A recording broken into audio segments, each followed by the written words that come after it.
Akhir tahun ini, bangsa-bangsa di Asia Tenggara akan memasuki era baru dalam dunia ekonomi perdagangan. Sebuah era di mana arus barang, jasa, modal, dan tenaga kerja bebas keluar masuk.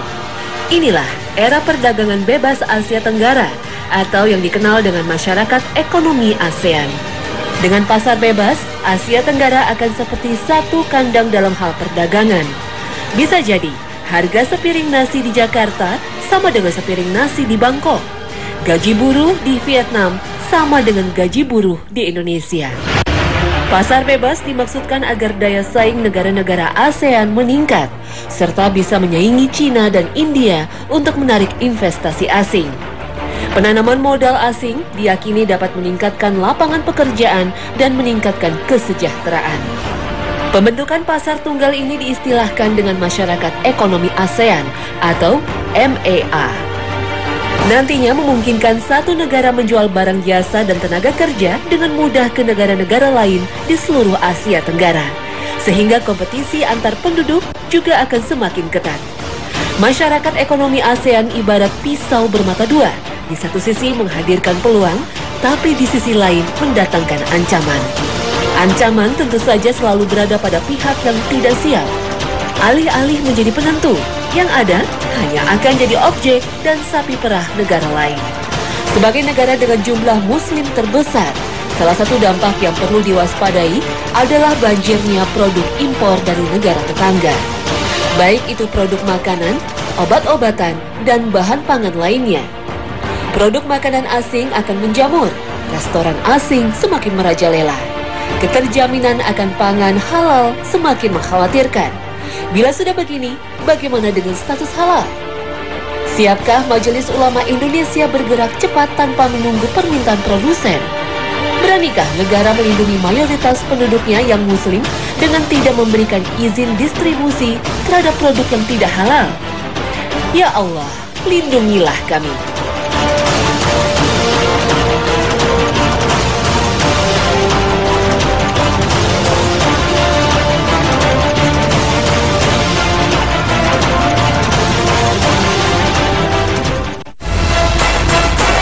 Assalamualaikum warahmatullahi wabarakatuh.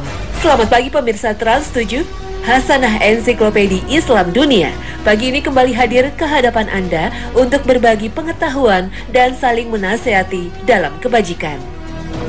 Agar mampu mengemban amanah sebagai khalifah Allah di muka bumi, penting bagi seorang muslim memiliki kesehatan yang prima.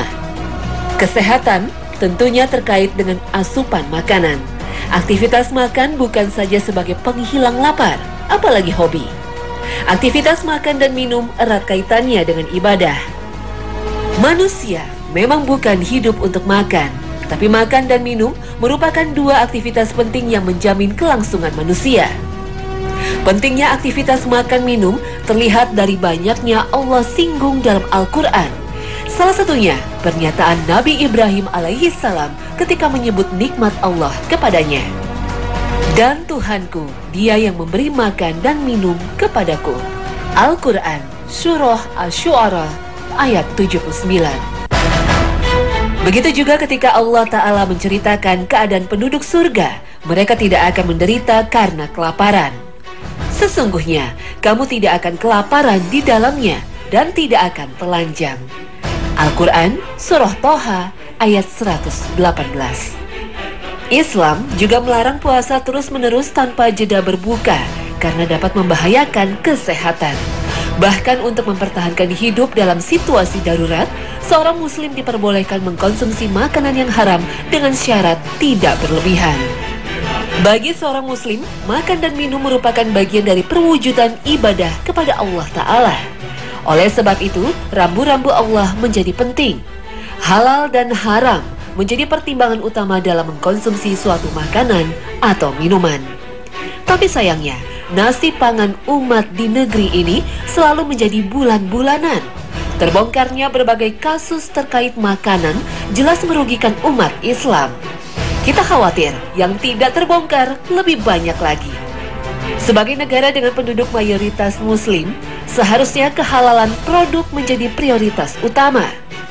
Sayangnya, alpanya sistem jaminan halal menjadikan berbagai produk makanan, minuman, dan obat-obatan yang tidak terjamin kehalalannya ikut bebas beredar. Melihat kondisi demikian, para tokoh, ulama, dan perwakilan ormas Islam yang tergabung dalam Majelis Ulama Indonesia menggulirkan program sertifikasi produk halal. Untuk menjalankan fungsi tersebut, MUI membentuk Lembaga Pengkajian Pangan Obat-obatan dan Kosmetika Majelis Ulama Indonesia atau yang biasa disingkat LPPOM MUI. Sampai tahun 2014, tercatat baru sekitar 24.000 produk yang telah tersertifikasi halal dari sekitar 60.000 produk yang beredar di masyarakat. Sementara untuk produk obat-obatan lebih memprihatinkan. Dari sekitar 30.000 item obat yang diproduksi oleh sekitar 206 perusahaan di Indonesia yang telah bersertifikat halal, hanya ada 5 perusahaan dengan jumlah produk sebanyak 22 item. Sangat memprihatinkan. Baik para produsen ataupun konsumen seringkali berdalih dengan alasan darurat. Padahal jika memang ada kedaruratan, sifatnya hanya sementara. Sedangkan di kelompok jamu, ada 14 perusahaan yang telah memiliki sertifikat halal dengan item produk sebanyak 100-an produk. Pada kelompok suplemen, perusahaan yang telah mengantongi sertifikat halal sebanyak 13 perusahaan dengan item produk sekitar 50 produk. Angka-angka tersebut masih sangat kecil dibandingkan dengan jumlah penduduk muslim yang mencapai lebih dari 200 juta jiwa.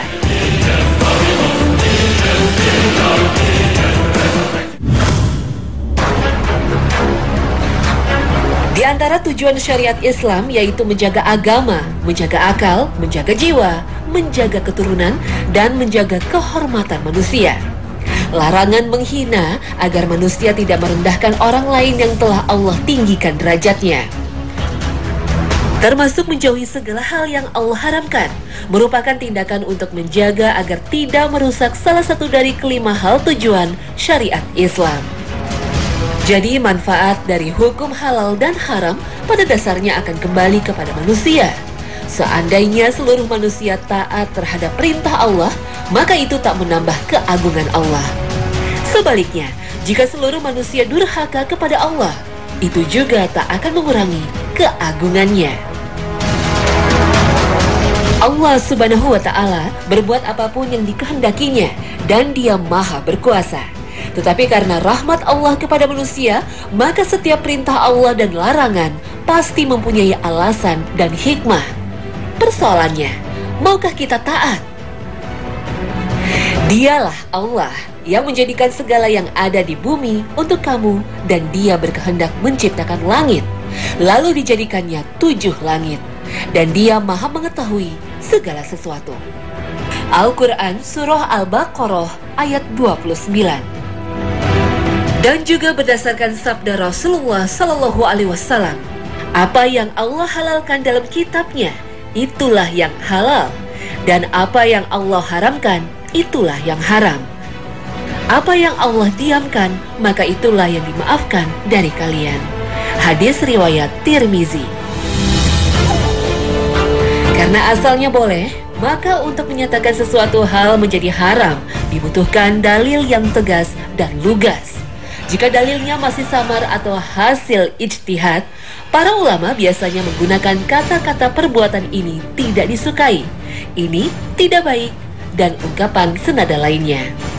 Maka kewenangan halal dan haram mutlak hanya milik Allah Ta'ala, dan kewenangan ini tidak didelegasikan kepada siapapun. Menghalalkan dan mengharamkan merupakan bagian dari ibadah. Meyakini ada pihak lain selain Allah yang berwenang memberi keputusan halal dan haram sama saja dengan beribadah kepadanya dan menyembahnya. Inilah yang dahulu sering dilakukan oleh pemuka agama Yahudi dan Nasrani yang kemudian dikecam oleh Allah dalam firman-Nya. Mereka menjadikan orang-orang alimnya dan rahib-rahib mereka sebagai Tuhan selain Allah. Dan mereka juga mempertuhankan Al-Masih, putra Maryam, padahal mereka hanya disuruh menyembah Tuhan yang Esa. Tidak ada Tuhan yang berhak disembah selain Dia. Maha suci Allah dari apa yang mereka persekutukan. Al-Quran Surah Taubah ayat 31. Dalam hadis riwayat Tirmizi disebutkan, salah seorang sahabat Nabi yang tadinya beragama Nasrani yang bernama Adi bin Hatim sempat memprotes ayat tersebut. Karena menurutnya, para pemeluk Nasrani dan Yahudi tersebut tidak pernah menyembah pendeta dan pastor mereka. Nabi pun bertanya kepada Adi bin Hatim, bukankah pastor dan pendeta mereka menghalalkan yang Allah haramkan, serta mengharamkan yang Allah halalkan, dan mereka mengikutinya? Adi menjawab, iya.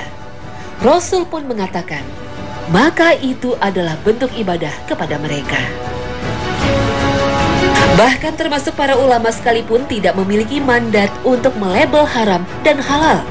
Para ulama dan mujtahid hanya menyampaikan dan menjelaskan kepada umat atau melakukan ijtihad terhadap perkembangan dan kasus-kasus baru dengan tetap mengacu pada apa yang telah Allah tetapkan dalam kitabnya atau melalui sunnah nabinya. Dan Allah tidak menghalalkan kecuali yang baik dan tidak mengharamkan kecuali yang buruk. Walaupun halal dan haram mutlak milik Allah, tapi sebagai bentuk kasih sayang Allah kepada hambanya, Allah telah menggariskan sebuah prinsip yang dicantumkan dalam firman-Nya Surah Al-A'raf ayat 157. Orang-orang yang mengikuti Rasul, Nabi yang ummi, yang namanya mereka dapati tertulis di dalam Taurat dan Injil, yang ada di sisi mereka, yang menyuruh mereka mengerjakan yang ma'ruf dan melarang mereka dari mengerjakan yang mungkar, dan menghalalkan bagi mereka segala yang baik dan mengharamkan bagi mereka segala yang buruk, dan membuang dari mereka beban-beban dan belenggu-belenggu yang ada pada mereka. Maka orang-orang yang beriman kepadanya memuliakannya, menolongnya, dan mengikuti cahaya yang terang yang diturunkan kepadanya, mereka itulah orang-orang yang beruntung. Al-Quran Surah Al-A'raf ayat 157. Jadi bisa kita simpulkan bahwa jika suatu perbuatan murni mendatangkan manfaat, maka disitulah halal. Tetapi sebaliknya, jika murni mendatangkan mudarat atau manfaat lebih besar dari mudarat, maka berlaku hukum halal. Tapi jika murni mengandung mudarat atau mudarat lebih besar dari manfaat, maka haram.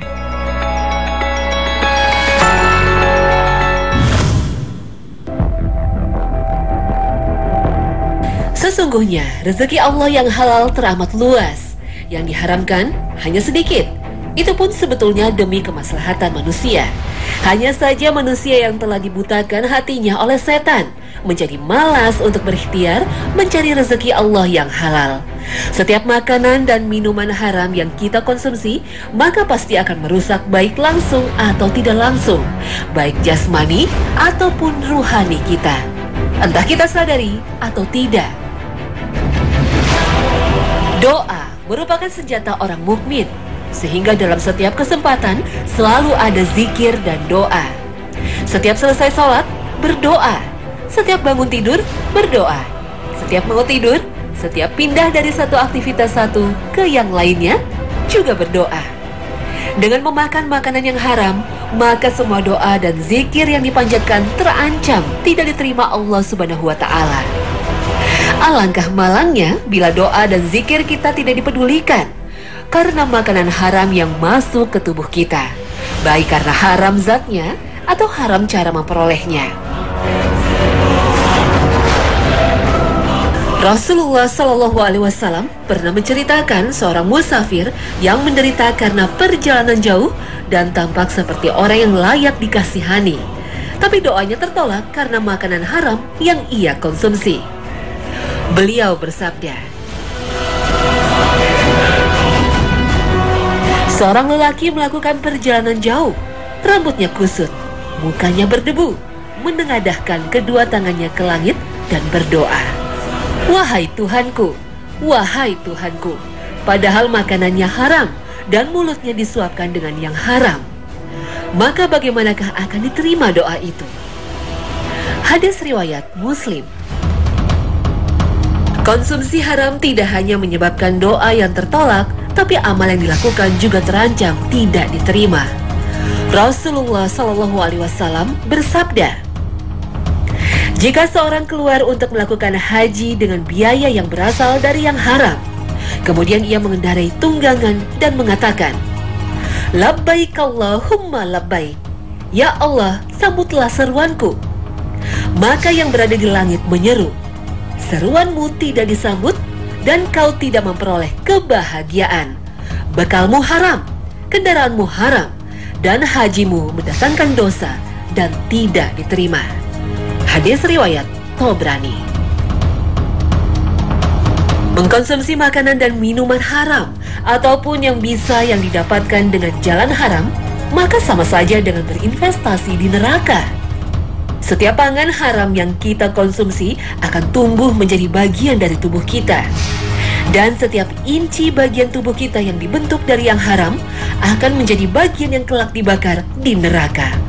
Rasulullah Shallallahu Alaihi Wasallam bersabda, setiap daging yang tumbuh dari sumber yang haram, api neraka lebih berhak baginya. Hadis riwayat Ahmad. Semakin banyak bagian tubuh kita yang tumbuh dan berkembang dari konsumsi yang haram, maka semakin besar investasi kita di neraka. Na'udzubillah min dzalik. Mengkonsumsi yang haram juga akan menjadikan hati bebal, sehingga susah menerima hidayah Allah. Hati yang keras juga semakin jauh dari hidayah Allah. Tanda-tanda kekuasaan Allah tampak jelas di hadapan mata, tapi tiada mampu untuk menyadarkannya. Untuk itu, jika ingin melembutkan hati dan mudah dalam menerima kebenaran, sehingga hidayah Allah mudah masuk, maka makanlah yang halal. Inilah jawaban Imam Ahmad ketika beliau ditanya oleh seseorang, bagaimana caranya melembutkan hati? Beliau menjawab, dengan makanan yang halal. Selain tidak dikabulkannya doa dan amal soleh, memakan makanan haram juga akan merusak jasmani kita. Apa yang diharamkan Allah mengandung bahaya yang dapat mendatangkan penyakit berbahaya dan merusak organ-organ penting manusia. Dan beberapa makanan haram tersebut secara tegas Allah sebutkan dalam surah Al-Maidah ayat 3. حرمت عليكم الميتة والدم ولحم الخنزير وما أهل لغير الله به والمنخنقة والموقوذة والمتردية والنطيحة.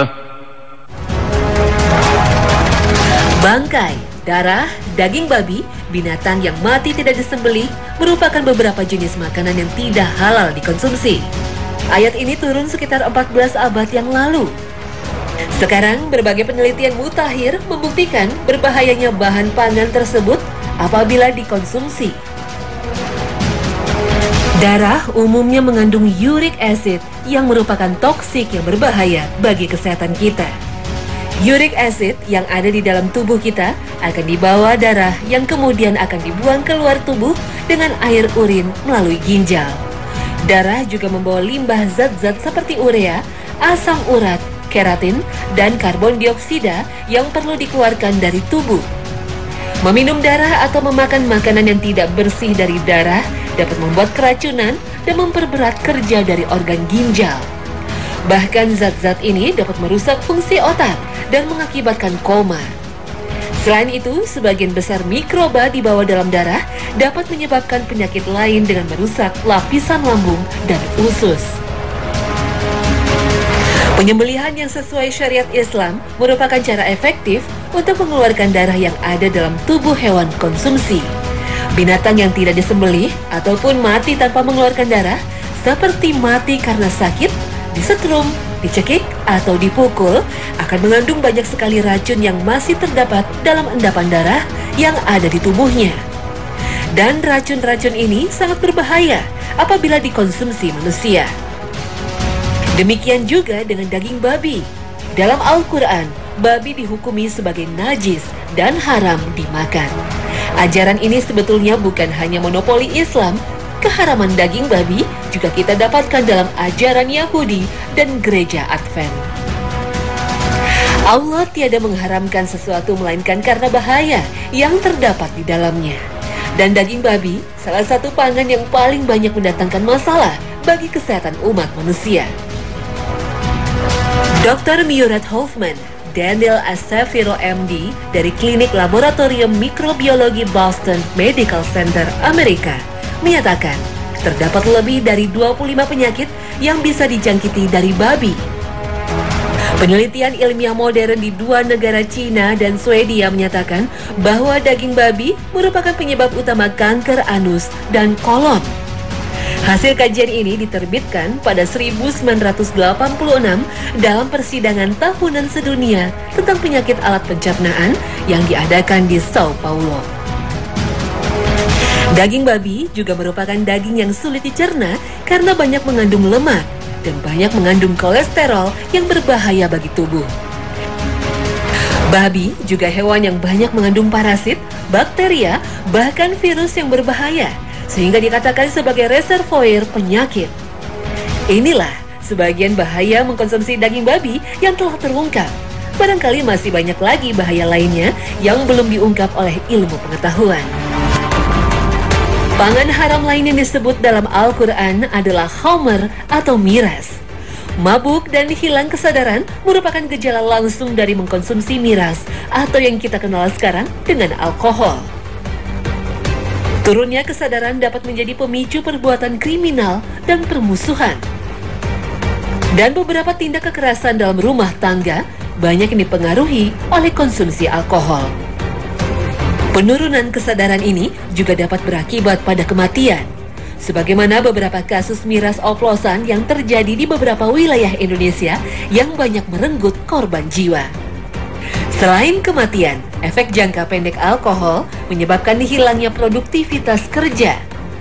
Di samping efek tadi, mengkonsumsi alkohol dalam jangka panjang dapat menyebabkan tekanan darah tinggi, kerusakan jantung, stroke, kerusakan hati, kanker saluran pencernaan, gangguan pencernaan, impotensi, dan berkurangnya kesuburan, meningkatnya resiko terkena kanker payudara, dan insomnia atau sulit tidur.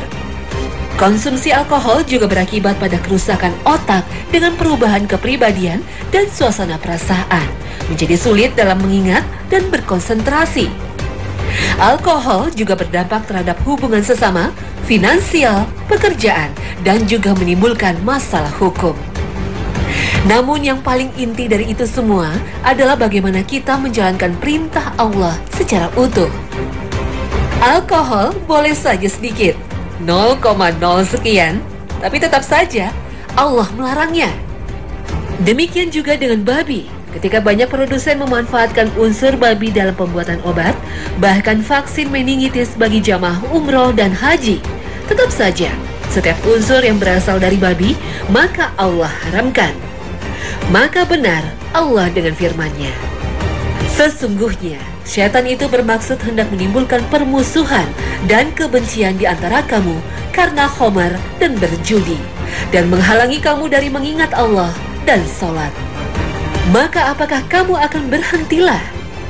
Al-Quran Surah Al-Ma'idah ayat 91.